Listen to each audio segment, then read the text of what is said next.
Morning, everyone. So glad to be with you.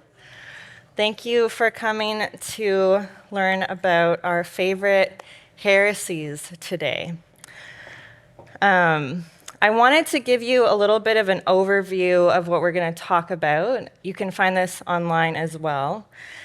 But somebody, asked why we're studying our favorite heresies and not our favorite doctrines of Scripture.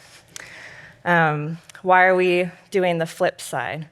One is that it's more interesting. You wouldn't have come if I said I'm going to do Theology 101. But it's also a kind of backdoor. So when we think about some of these heresies, it's also going to help us see the flip side. What do we actually believe? You'll notice that I chose a photo of bowling in the background. Who here is actually good at bowling? Very few. But the people who are good are very confident about it, so that's good. I'm not good at bowling. I wish that I had these kind of guards up when I could go bowling. And part of what we're doing is to talk about how do we keep ourselves from flipping or falling into the gutter when we're bowling. And bowling here is the analogy for theology. I am a little bit better at theology than I am at bowling. So before I start, I also wanted to just define what the word heresy actually means. It's a word that we use kind of willy-nilly. There was a great website called Accidental Heresies that would take, when the pastor or the worship leader messed up the lyrics by accident and accidentally saying a heresy. That's actually contradictory to what a heresy is, because part of what a heresy is that it's a choice. The word comes from the word choice. So there's an intentionality behind it. And I think it's helpful for us to start off there because most of us might feel a little anxious that we fall into heresy by accident. But part of what we're doing here is helping us keep the intentionality, to keep going all the way down to hit the bowling pins. So let's talk today about Gnosticism. Gnosticism is a heresy that helps us think better about creation. And the word comes from the word for knowledge. Gnosis is the word for knowledge. And as we get into it, we're going to see that this becomes a really big theme. It's a heresy that started very early on in Christianity. It's late first century, early second century that people are starting to fall into these traps, to start choosing these different splintered off ways of thinking about Christianity. But as I got into studying this heresy, I realized that it's kind of more of a loosely grouped and debated heresy, what actually counts as Gnosticism. And remember, heresies are outside of what the prescribed Christian Orthodox way of thinking might be. But people had to figure this out over time because it's not like they got a systematic theology textbook as Jesus ascended into heaven.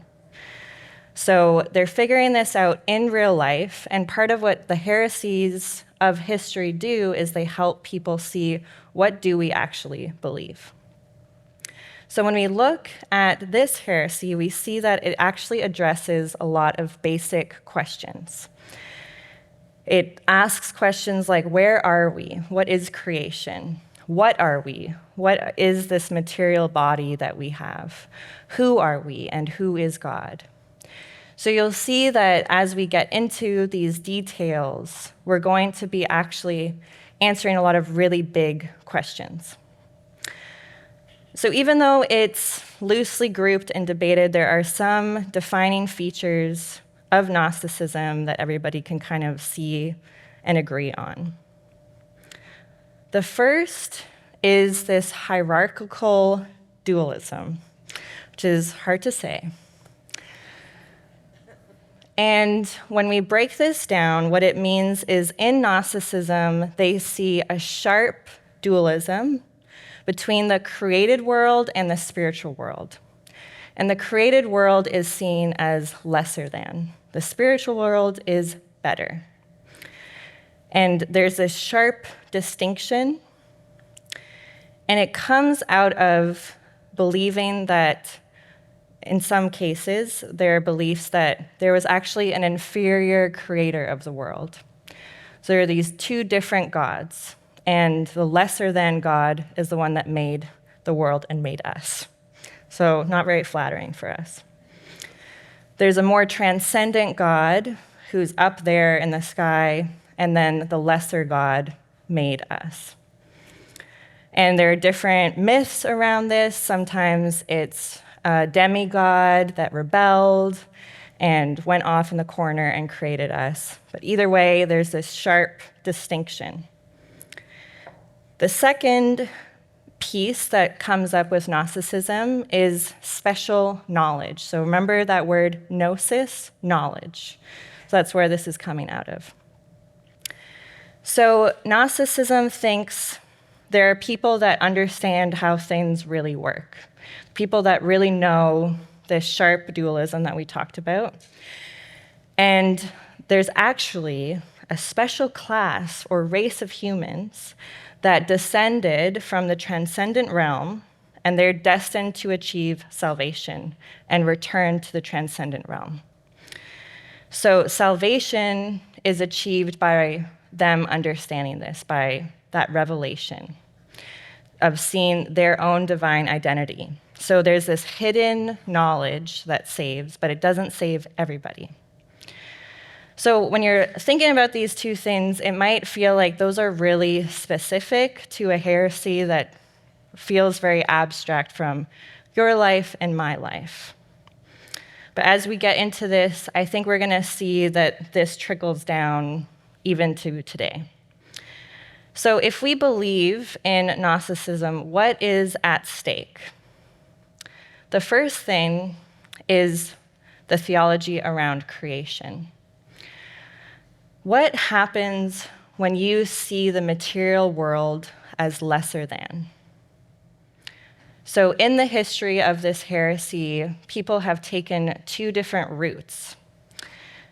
One is it doesn't really matter what you do with your body or creation, it's going to be destroyed anyway.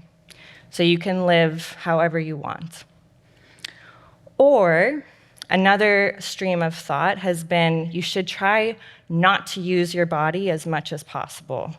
Try to live kind of apart from your physical body as much as you can, because your body will corrupt you.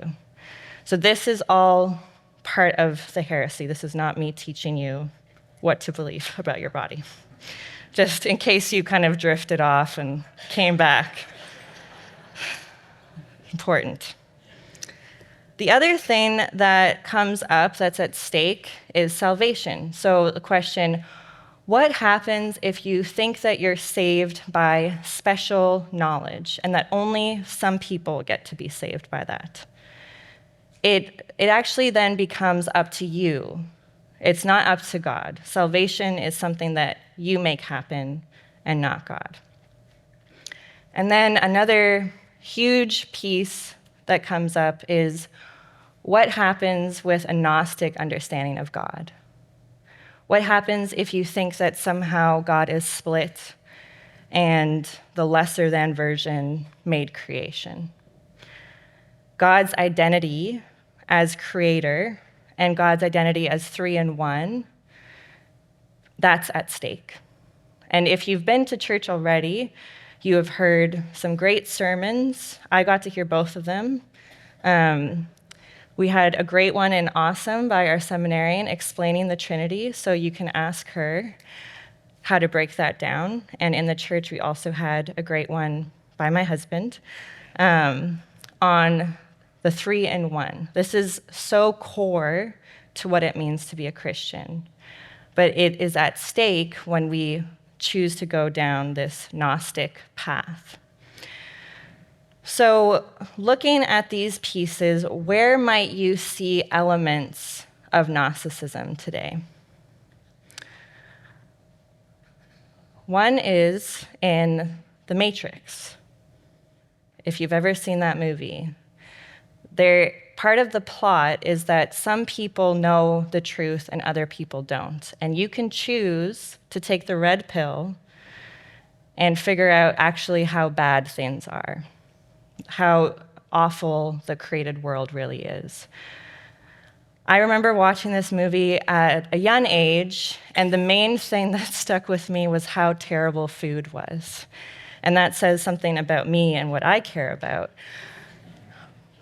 But this is part of a kind of Gnostic myth that makes the foundation of the story of the Matrix, that the world is broken and fallen in this terrible way, but only some people can see that.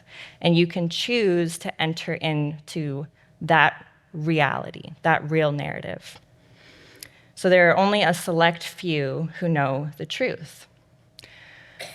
And coming out of this now, today, there are internet conspiracy theories that use the language of the red pill. You might have heard of that.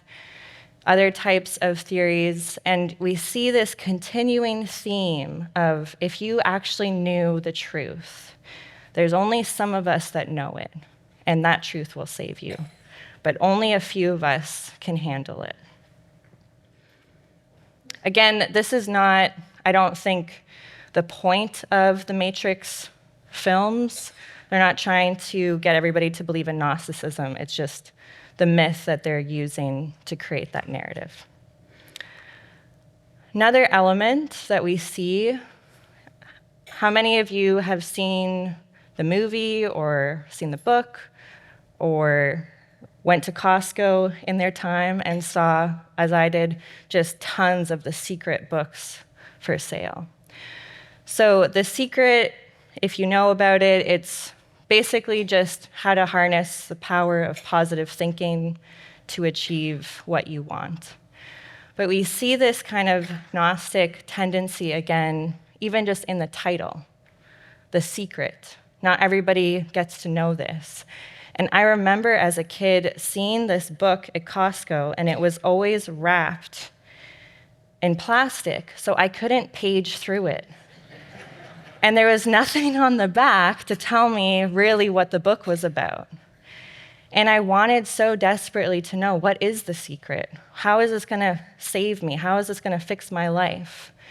We see this language all the time. I see it every time I'm on the internet, and it's trying to tell me the secret to fill in the blank.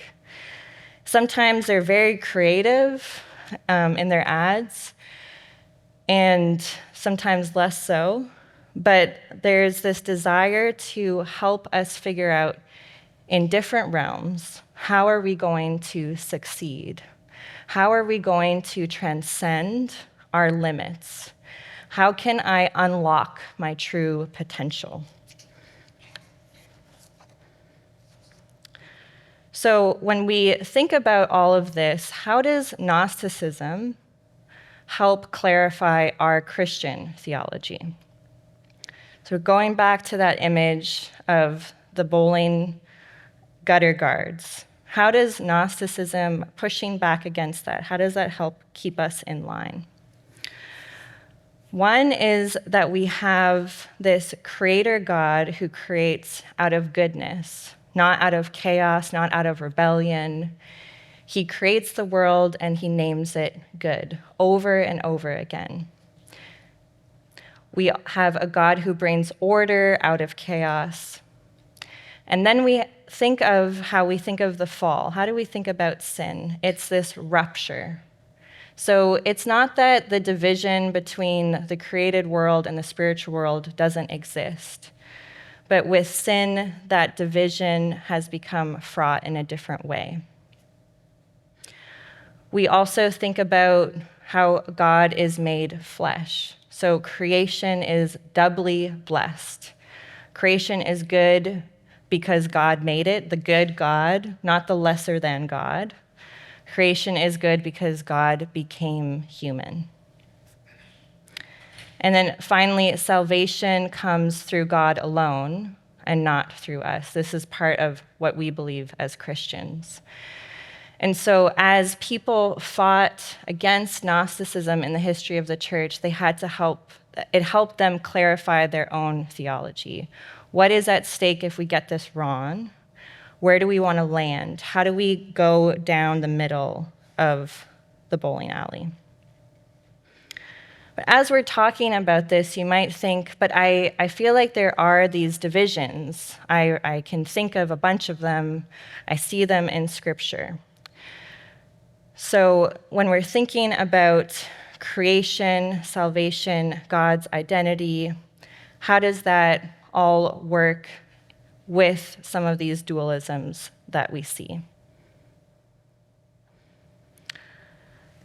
A lot of us, I think, and I hear this language all the time, we think of the battle between good and evil as if we're locked in a constant battle of Lord of the Rings. This is the Battle of Helm's Deep, if you didn't know. So in Lord of the Rings, you have these two different forces. And in our lives, good and evil does exist. But the distinction of Christianity is that it's not a fair fight. It's not a battle between equal forces. Good is much stronger than evil. And good comes from the God of creation. We also see other types of distinctions. There is a distinction between the creator and creation. There is a distinction between the physical and the spiritual. And we see that in ourselves. There's that kind of dualism in ourselves, the body and the soul.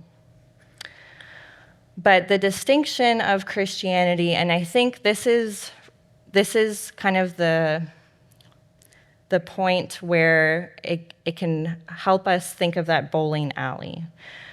Because we can fall into the gutter so easily when we don't get this quite right. The distinction of Christianity is not that there is no dualism. It's that it's not this sharp hierarchy of creation not being that great and the spiritual being so much better. The created and the spiritual are united in what it means to be human. And we see that blessing of that in God himself when he becomes human. So if we think about this dualism, moving from that to a holism, where instead of a sharp distinction and a hierarchy, these things work together. That's where we want to land. Think of the beginning of the Gospel of John. In the beginning was the Word, and the Word was with God, and the Word was God. He was in the beginning with God. All things were made through him, and without him was not anything made that was made. In him was life, and the life was the light of men. The light shines in the darkness, and the darkness has not overcome it. And skipping down a few verses, then we get that language of the Word became flesh and dwelt among us. So it's not that we have a transcendent God who had a rebellious other God who made the world and now doesn't want anything to do with us. We have a God who made the world and actually became part of it in Jesus, who dwelt among us.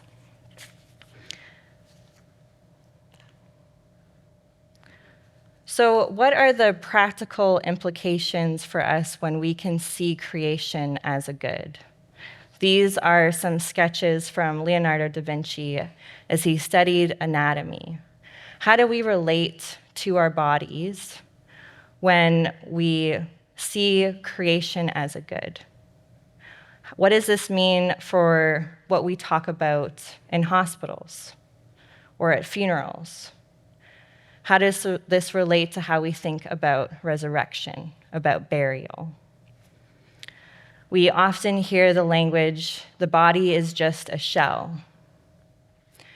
But part of what a Christian understanding of the body is that the body and the spirit go together. They are united in what it means to be human. It's not that, again, that they are not separate things, but that they are inseparable in who we are. As I was working on this lecture, I was thinking you might get confused by passages in the Bible that talk about resisting the body. So think of the spirit is willing, but the flesh is weak, if you've heard that verse before. A fun side story of that I heard was that somebody once was testing an early version of Google Translate into Russian, and they translated it back into English, and it said, the meat is rotten, but the vodka is strong. So there are a lot of different ways that we get confused about what Scripture might say. In that passage, Jesus is talking to his disciples. He's saying, pray that you might resist temptation, for the spirit is willing, but the flesh is weak.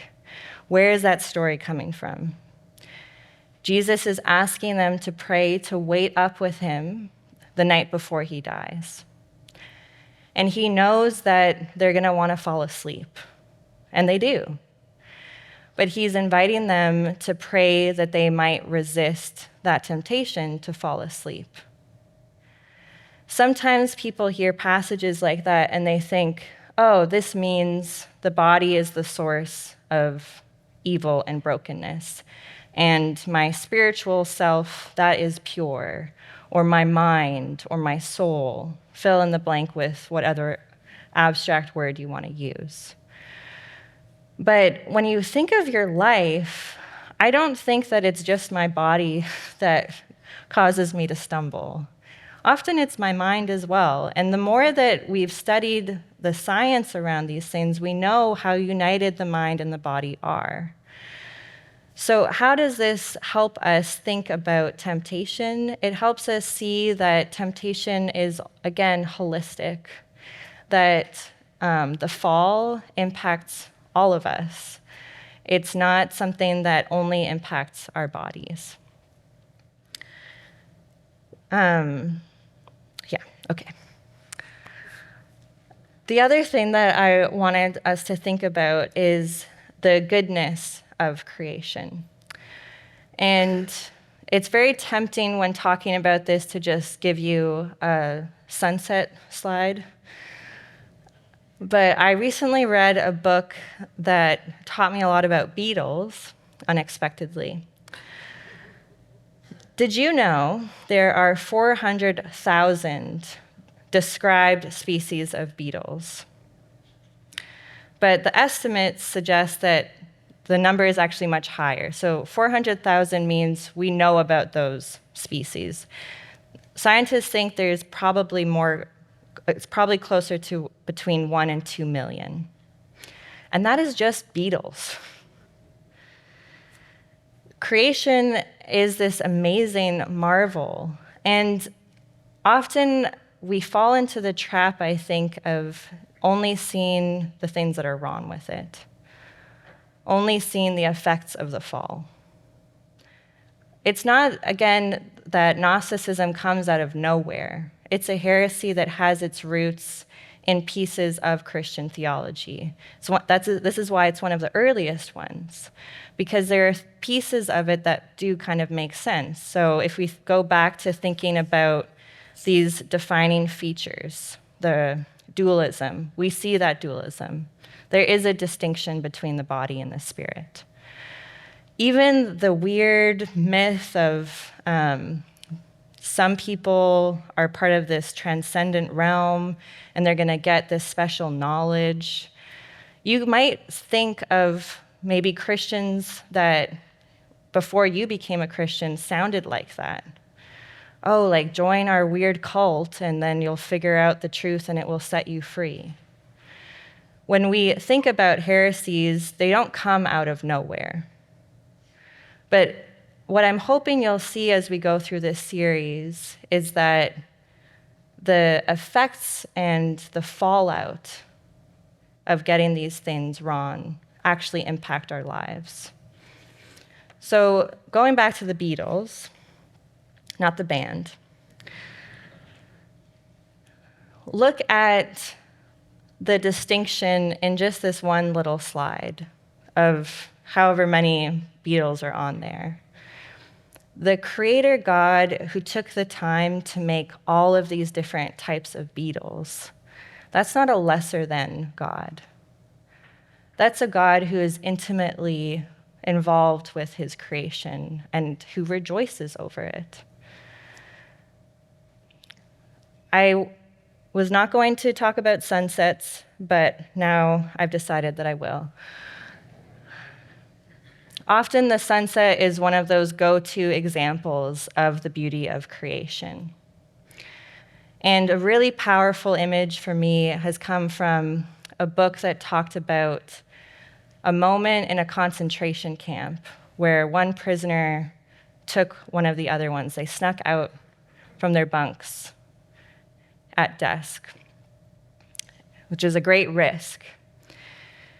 And over the barbed wire, they could see this glorious sunset. They could see that there was still beauty in the world, and that beauty would touch down even into a place as ugly and painful and full of hate and brokenness as a concentration camp. This is part of what the gospel is. It's not saying that fallenness and brokenness and sin isn't part of our reality. We know that it is. But it's giving a different place to it. And it's showing us that God still makes his presence known in the midst of that, through something like a sunset, and also through something as small and insignificant to us as a beetle. This is part of the beauty of creation and the doctrine of creation that we have cemented over time and place in response to something like Gnosticism. It's helped ground us. As we go through the coming weeks, we will see other topics like this. And we've grouped them with two of the main heresies coming up first. But then as time goes on, there are more and more splintered off heresies. So next week, we'll be talking about Marcionism. And Marcionism is going to help us, again, focus on who God is, but also on what Scripture really is. And I've tried to, and my desire was to try to create a sneaky systematic theology for you, where we went from creation to redemption, and we kind of walked through that in these backdoor heresies. But it would actually take a lot more time to go through all of them. And we only have 5 weeks because of July 4th weekend. So what I have done is combined the last lecture, and I have given it to our seminarian, and she's going to tie everything up for us very well, and I hope that you can all make the time to be there. So please join us next week, and we'll be talking about Marcionism. Thank you.